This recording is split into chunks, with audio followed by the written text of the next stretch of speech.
You spent 9 years in academia, 4 in podiatry school, 2 in residency, and then 3 teaching. How did surgery evolve during that time, and how has it changed since? Okay, that's a good question. You know, when I was a student, I can remember back, and I frequently tell my residents this, that my surgery course basically for hallux valgus involved Keller, McBride, and oh, by the way, there's a Mitchell procedure you never want to do. That was the curriculum for hallux valgus. When I went out to California, they were pioneering things like base wedge osteotomies to correct hallux valgus. The Austin had yet to be done in podiatry when I was in California. They were doing base wedge osteotomies for plantar keratomas, elevation osteotomies, gastroc lengthenings, realizing the influence of equinus on foot function. So that added a whole new layer of things that I was doing. And of course, when we were there, we got exposure to major foot deformities through what was then the Baja Project, where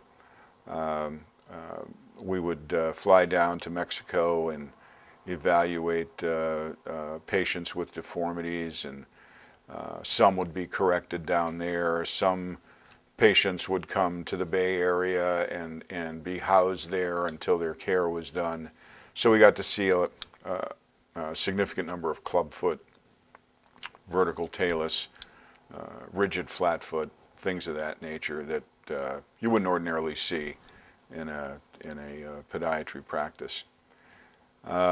Since then, everything has kind of exploded. And probably the thing that I don't know if proud's the word, but I'll use it, the thing I'm most proud of is that as new technologies occurred, I didn't let any of them slip by me. Especially having a residency program, I felt it was for no other reason, it was my duty to be up on what was currently being taught so that we could teach it to the residents. And then they could make their own decisions as to whether or not it was clinically worthy, to be done. But, that involved a lot of things, not the least of which was external fixation. I took 7 years off of speaking at podiatry meetings so that I could go to Ilizarov meetings. And I went to 3 or 4 a year because I had to learn it. And it was one of those things where I figured, I'll go to a couple meetings, I can master this. It doesn't look that hard. And in fact, applying the external fixator to the extremity isn't that hard. The hard part is why. And it took me a while before I felt pretty comfortable doing it. I would do it with other people so that I would scrub in and get the feel of it and learn it. But it took me a while before I was convinced that it had a place in foot surgery and that I was good enough to do it myself alone. But once that happened, then a whole new field opened up to me that was quite exciting. So what made you decide to leave academia and move back home? I can't put my finger, family certainly, but I think when you're living 2 hours from home and you're spending most weekends at home, you probably should take that hint that you want to live at home. Were you the first podiatrist in Scranton? No, I was the 7th podiatrist in Scranton, and at the time there were no surgical privileges.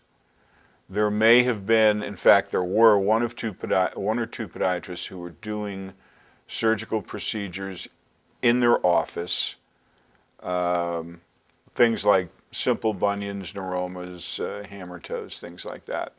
But I knew going back that getting on staff was not going to be very easy. And I think probably the best thing I did when I was at the Pennsylvania College was get my certification. So I didn't move home until I was board certified, knowing that that was going to be something that was going to be looked at. And in spite of that, I remember being told by a general surgeon, I believe, who interviewed me at one of the hospitals, that, who by the way was from Minnesota, so he wasn't even from the area, that you know, you shouldn't move here because you'll never get on hospital staff. And that kind of struck me the wrong way. So I said, well, I said, here's the way it's going to be. I am moving here. In fact, I'm returning home. And you will be hearing from me again. And in the beginning, I had to travel to do surgery. I had to travel 20 miles away to a hospital. It doesn't sound like a lot, people living in a big city, but back home, that, you know, that's a day trip. Then back into town when a hospital opened, and then the eventual hospital that I'm at now finally got on in the mid-'80s, and it is a regional trauma center. It's a very, very good facility. And that's where the residency program, you know, really blossomed. So that right now we have the third busiest service in the hospital, and we have an approval for, actually we just got approval for 5 residents per year, so we'll have a total of 15 residents soon. So you were instrumental in starting that residency. Yes. You weren't the only attending, were you? No. We have 13, 14 very busy attendings, all of whom contribute to the education of the residents. And we have trauma call, foot and ankle trauma call. So our residents are very busy. There are no other surgical residents at the hospital. There are medical residents. So our residents are the residents for not only podiatry, but ortho, for vascular, plastics, and the emergency room. So they're extremely busy. So what would you consider your greatest contribution to podiatry? Let me say 2 things. One, I don't think I've ever lectured on a subject that I wasn't clinically convinced that what I was telling the audience was accurate. It was based on experience and knowledge and not on reading a book. And as part of that, I wouldn't lecture on topics unless I felt I was eminently qualified to do that. I never wrote articles. You know, I tend to laugh nowadays because I'll see an article that'll show. I just read a couple of articles on Charcot foot reconstruction where they have reporting on a series of 15 cases. And we're currently sitting on about, you know, over the last 12 years, close to 700 Charcot reconstructions. So why aren't you writing about that? And you know, the answer is that I'm not sure what we're doing yet.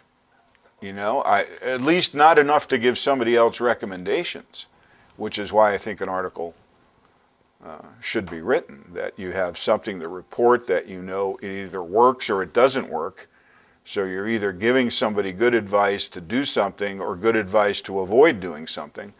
And you know, I just refuse to write book reports, as I call them, or surgical techniques. Not that there's not a need for that, but I will write those, you know, articles on certain things as soon as we're convinced that what we're doing has merit.